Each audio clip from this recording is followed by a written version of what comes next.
Hi students, in this video we will learn about the next chapter of history, that is medieval India, Delhi Sultanate. So just we will discuss what are the important portion for the exam. Okay, first one is the sources, and among that, in that main one is Qutb Minar. Okay, but I will explain the complete chapter for a better understanding. I will explain the complete chapter. You please listen. Okay, I have ticked here what are the important or what are the main contents in the syllabus. Okay, so first we will see the introduction part. By the 10th and 11th centuries, numerous small kingdoms had emerged in North India because of absence of powerful central government. These kingdoms were constantly at conflict with one another. The lack of political unity was largely responsible for the quick victories over the Turks, who began their conquest in the 11th and 12th centuries. So first, why the people from outside attack India? Because by the 10th and 11th centuries, what are the different kingdoms? They divided into small parts or small states, and they started fighting each other to conquer the other. So these fight, the foreign invaders, they took it as an advantage and they attacked India.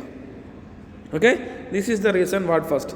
That's how the Delhi Sultanate, the period between 1206 and 1526, when 5 dynasties successfully ruled from Delhi, is known as the period of Delhi Sultanate. The 5 successfully dynasties, they ruled from 1206 to 1526. Almost 3 decades completely. Almost 350 years they ruled India. So that period of continuous 5 dynasties is known as Delhi Sultanate. Then first important thing is, what are the sources to know about these Delhi Sultanate or these 5 dynasties? So first one, inscriptions. Inscriptions already we have learned in last chapters, and monuments, the buildings. Okay. Then one of the main monument about which we get a knowledge about the Delhi Sultanate is Qutb Minar. It was started by Qutbuddin Aibak. It is a just short history of Qutb Minar. You can just read about it. Okay, already we have discussed in the class. You can just read about this Qutb Minar and what are the main features of Qutb Minar. It is very well explained or in this chapter.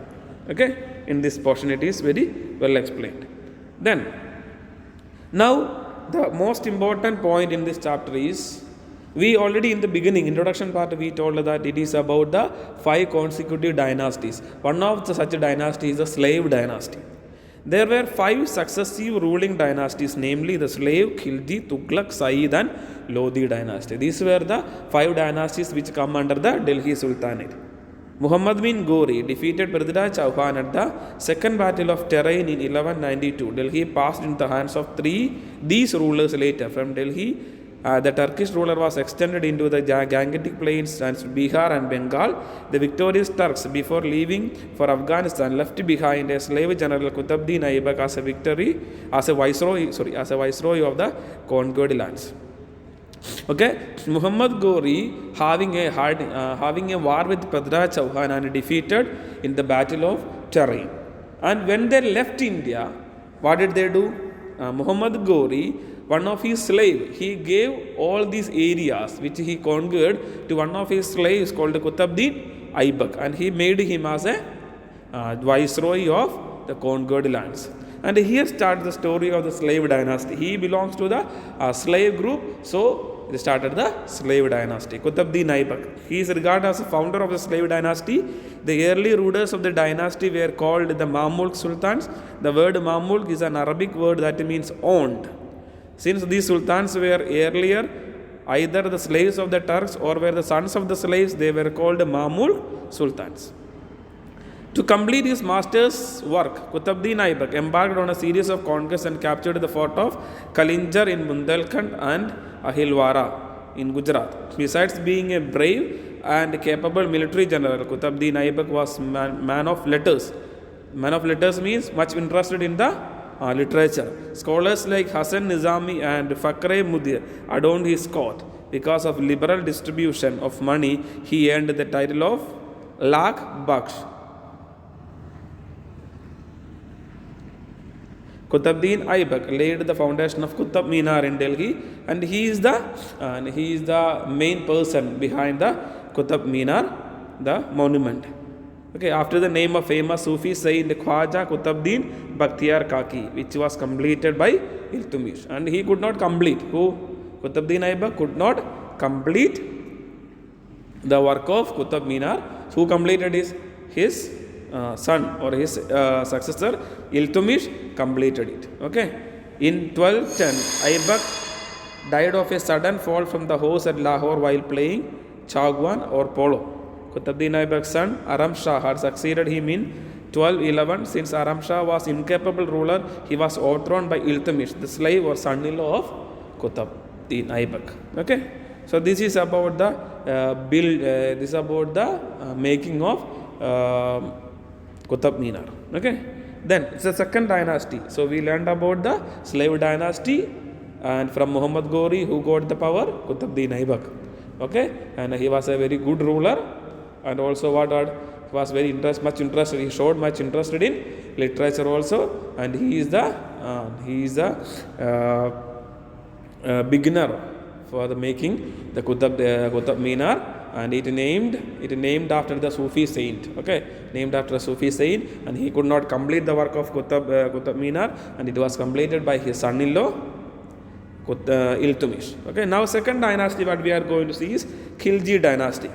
The last ruler of the slave dynasty was murdered in 1290, and there arose a new line of rulers called Khiljis. Jalaluddin Khilji was the founder of Khilji dynasty, who came to the throne after killing Kaikubad, the last king of the slave dynasty. He was murdered by his nephew Alauddin Khilji, who proclaimed himself as the Sultan. So when we hear about the Khilji dynasty, mainly we remember the name of Alauddin Khilji. So we will discuss about Alauddin Khilji. On ascending the throne, Alauddin had to face a rebellion from Mongols who had earlier settled near Delhi. When Alauddin heard the rebellion, he got many of the Mongols massacred. After that, Alauddin conquered all the territories of Malwa, including Ujjain, Dhar, Chanderi and Mandu. By 1305, Alauddin conquered most of the northern India, and he had a strong army. And okay, so we can see here some of the policies he implemented in his country. Market regulations. Alauddin is best known in the history for his market regulations. What are the market regulations? He fixed the cost of all commodities such as food grains, sugar and cooking oil. For this purpose, he set up 3 markets at Delhi. One market for food grains, the second for costly clothes, and third for horse, slaves and cattle. Okay, and this is most important points regarding his market regulations or market policies. Okay, what it is? He fixed the rates for all the items which are available in the market, and there were 3 different types of markets, where one for food grains, one for costly clothes, and other one for cattle, horses and slaves. Each market was put under the charge of controller market called Shahna. Very strict punishments were prescribed for cheating and underweighing goods. You know it is. Then Deccan expedition. What is Deccan expedition? Alauddin Khilji was the first sultan who, after conquering the bulk of northern India, sent an expedition to Deccan under Malik Kafur, the kingdoms of Devanagari, and it means he attacked from he conquered from south area. He conquered from north to south. Almost we can say almost up to Karnataka, present Karnataka or Tamil Nadu. He conquered. Okay. Second, he was more interested in the Deccan kingdom's maintenance, and thus the rulers of Deccan were forced to accept overlordship Alauddin Khilji and to pay annual tribute. Okay, Warangal, Dwarasamudra, Madurai were conquered but not annexed. Alauddin did not annex these kingdoms for 2 reasons. And why? After attacking those areas, Andhra Pradesh, all those areas, what happened to him? And he did not add to his own country, but it was under his control. Why? From Delhi, it was not possible for him to rule the complete such a big area. So he did not annex or made it as a part of his country. He just conquered it. And all those people, all those kings who were the kings of those areas, they paid a huge amount as a tax to Alauddin Khilji. Okay. Then measure against nobility. When Alauddin Khilji came to the throne, he had a faced serious. Already in the beginning, we had seen that when Alauddin Khilji came into power, he had faced a number of rebellions in his country, within the country itself. So it happened mainly because of the problems among the nobles. They did not like to Alauddin to come up as the king or the emperor. So there were some problems with the king and the nobles. So to control these nobles, he made some policies. What it is? The first policy, the nobles were not allowed to hold parties or festivals. It is very easy to understand. That's why I'm not explaining much. They were not allowed to get together. For a get together, they were not allowed. The use of wine and intoxicants, daru.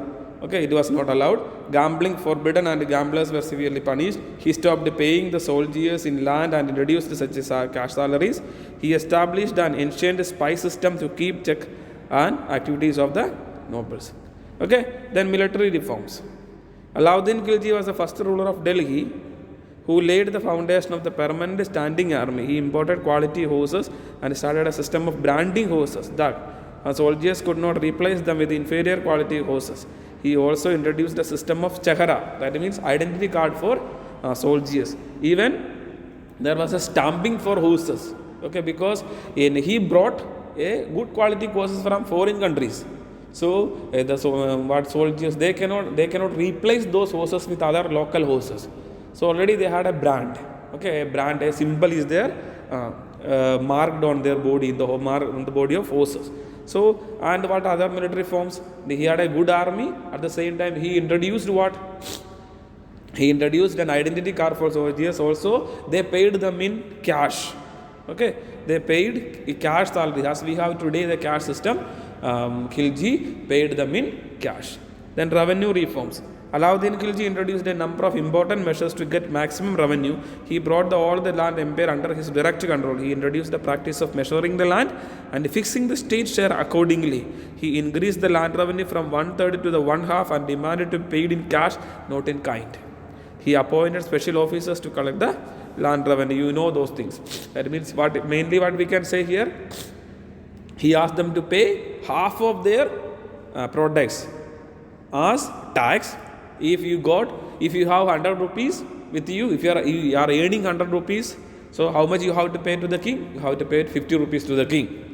That is what the rule is. And you have to pay only in cash, not in any kind or food items or food grains. Then next one what we see is Tughlaq dynasty. The ascension to the throne of Ghazi Malik had on its own up and downs. In 1320, he took the title of Ghiyasuddin Tughlaq Shah and began the Tughlaq dynasty. He died during the collapse of a pavilion built in his honor in 1325. Muhammad bin Tughlaq, Ghiyasuddin's son, Jawahar Khan ascended the throne and took the title Muhammad bin Tughlaq. Okay, even when we hear the name of Tughlaq dynasty, we immediately remember the name of Muhammad bin Tughlaq. Muhammad bin Tughlaq was one of the most remarkable rulers of his age. He was the great scholar. He had a great interest in religion and philosophy. He had also mastered in mathematics, astronomy, logic and physical sciences. He was a lover of Persian literature, music and fine arts and calligraphy. Transfer of capital. And the most important thing what he did was he changed his capital from Delhi to Daulatabad. Okay. What did he do? Why did he do that? During the Muhammad bin Tughlaq's reign, the empire had also spread to the south. So why did? And his empire, his country was extended up to the South India. You know what is South? You know the places where South India, no? So Karnataka, now present Karnataka, Tamil Nadu and Kerala, those areas were known as South India. So his country was extended up. So it was not easy for him to control all this area while sitting in Delhi. So he changed his capital from Delhi to Daulatabad. And it had a number of problems. When he changed this place to capital from Delhi to Daulatabad, there he faced a number of problems. What are those problems? That is what we are going to see in this. Daulatabad was centrally located from where he could control the Deccan territories. Why did he change? Delhi was in the grip of severe famine and Delhi was constantly threatened by Mongol invasions. Always Delhi was a center attraction of all the countries, all the foreign invaders. So to change such area, he shifted the capital from the Delhi to Daulatabad. And one more important reason was, and because it was easy for him to control the all India, okay, from by sitting in Daulatabad. He ordered the people from Delhi, including religious, to shift to Daulatabad. On realizing the gravity of the threat from northwest, he decided to shift the capital back to Delhi. This is called a lot of hardships to the people. So I will just say some other important points regarding this. What did he say about this? And he asked the people and all the leaders to shift to Daulatabad. So when they moved from Delhi to Daulatabad, on the way, a number of people have died because of famine. Okay, and as they had the houses here in Delhi, it was not easy to build up such houses in Daulatabad. So it was not a pre-planned one. It was an immediate decision by Muhammad bin Tughlaq. So it was a complete failure. Again he came back to Delhi and declared Delhi as his capital. So the attempt to make Daulatabad as the capital was a failure. We can say it was a failure. Then token currency. Another controversial step the Muhammad bin Tughlaq took was the introduction of token currency. It meant introduction of bronze tanga in the place of silver tangas. This was done because of the shortage of silver.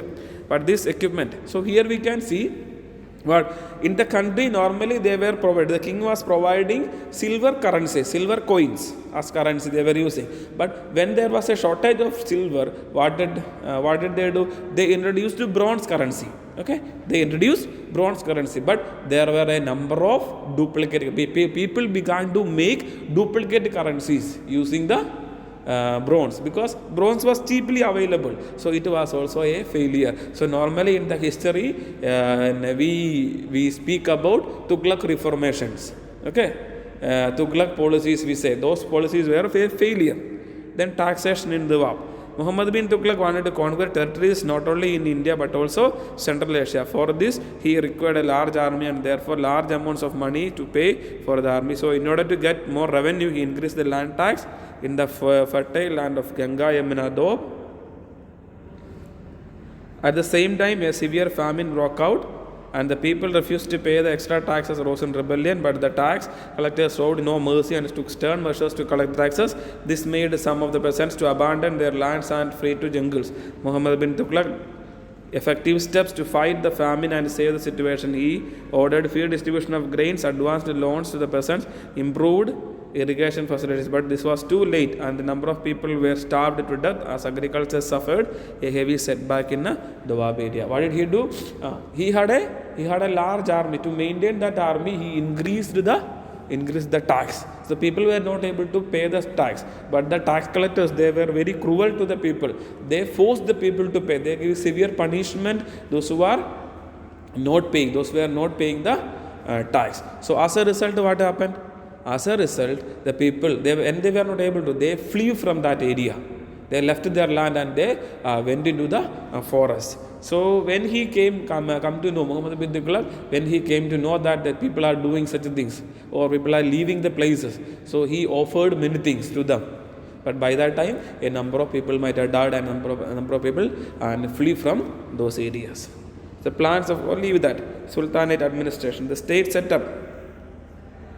Okay, the rest of things you can read. How did they set up the administration, and about the nobles you can read. Such things are not so important as I am not explaining. Okay, hope it is very clear for you. With this, I am sharing the answers also.